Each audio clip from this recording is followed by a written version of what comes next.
Well, today is Festivus, and that can only mean one thing. It's time for airing of our grievances, and Senator Rand Paul making Frank Costanza proud today, taking to Twitter to air his own grievances.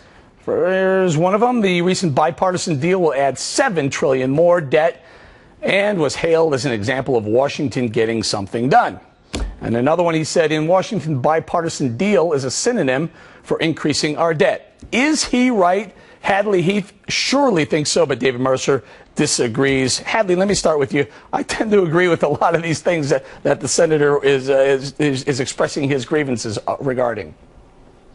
Right. Fiscal conservatives like Rand Paul, it's understandable why he'd be disappointed in this deal that really makes losers out of taxpayers and other Americans who'll face our national debt. But Republicans were burned by the last budget battle when the government shut down and they took a big hit in the polls. So it's understandable also that this may be the best deal they could get. David, there are so many grievances. I'm surprised Rand Paul stopped at the ones he did. Your thoughts? I mean, the debt continues to skyrocket, out of control. Things aren't getting any better in your town there. Our deficits are reducing, and at a faster rate than has been seen in decades. And in fact, this budget deal reduces it by $20 to $30 billion. I think when we're approaching 4.1% GDP growth in the third quarter, Eric, that you don't want to put the brakes on. You and I go way back, David, but I will tell you that when you say our deficits are reducing at the fastest rate in decades, they're reducing from President Obama's massive increase in deficits that were under his control. So if you increase the deficit and then you shrink it, but it's still substantially higher than the Bush deficits or any other ones. They're being reduced at a faster rate, and at the same time, this deal reduces the deficit without putting additional brakes on the economy that we're now seeing move into a 4.1 growth in GDP, which helps all Americans. All right, Hadley, go ahead, take that one, because if I'm a retailer and I say that sweater right there, I'm going to mark it up 200%, but guess what? Next week it's going to be 20% off. I'm still making a lot more money.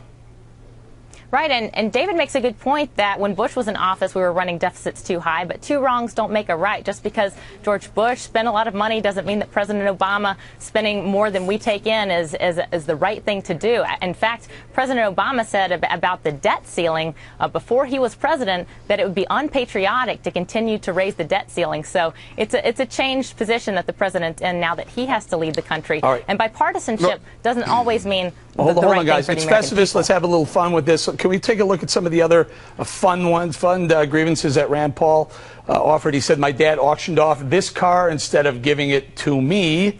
We have a picture there. It is. Grievance with he said, with his otherwise wonderful staff, who I know, some of them personally, leave the turtleneck alone. I like it, and so did the viewers. By the way, that one right there from Cash It In. I love the senator. I'm not sure I like the turtleneck. Hadley? Oh no, I don't have anything to say about the turtleneck. Let me put it that way. That's it. David My Mercer, mother said if you can't say anything nice. Are you pro or con turtleneck for Senator Rand Paul? I'm going to take a pass on that with Hadley and stick to the issues and the substance of it. And if I might say, with regard to what Hadley mentioned earlier, we're working, and the president is working to reduce the deficits and at the same time to increase employment, which has come down from the Bush levels, and we've also just to David, make a point. I hate to cut you off. I got out of time. Hadley, last word. I disagree.